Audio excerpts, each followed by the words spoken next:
Hello friends, இன்னையோட நம்ம ஸ்கந்தா எங்கள் கூட எங்கள் வீட்டுக்கு வந்து 1 இயர் ஆயிடுச்சு. ஸோ அவனுக்காக ஒரு டாக் ஃப்ரெண்ட்லி கேக் ரெசிபி தான். ஸ்க்ரீனில் காட்டுற எல்லா ஐட்டமுமே எடுத்துக்கோங்க.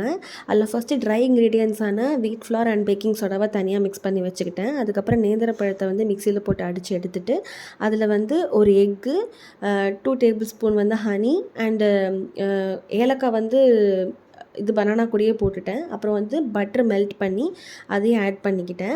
இந்த வெட் மிக்சரில் வந்து அந்த ட்ரை மிக்சரை வந்து கொஞ்சம் கொஞ்சமாக போட்டு கேக் பேட்டர் பதம் வர வரைக்கும் வந்து கலக்கிக்கிட்டேன்.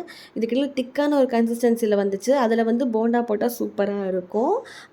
நான் சரி ஓகே கேக் பண்ணுறோம் இல்லையா, டைவர்ட் ஆக வேண்டாம். ஸோ கேக் டின்னில் வந்து கொஞ்சமாக பட்டர் அப்ளை பண்ணிவிட்டு இந்த மிக்சரையும் ஊற்றி நல்லா செட் பண்ணிவிட்டு, சரி மேலே டெக்கரேஷனுக்காக வந்து கொஞ்சம் அந்த பனானாவை ஸ்லைஸாக கட் பண்ணி ஆட் பண்ணிக்கிட்டேன். இட்லி பாத்திரத்தில் தான் வச்சுருந்தேன். ரொம்பவே சூப்பராக வந்திருந்தது. நீங்களும் ட்ரை பண்ணி பாருங்கள். அதுக்கப்புறம் நம்ம கியூட் ஸ்கந்தாக்கு பர்த்டே செலிப்ரேஷன் பண்ணிட்டோம். வேறு வீடியோவில் பார்க்கலாம். பாய்.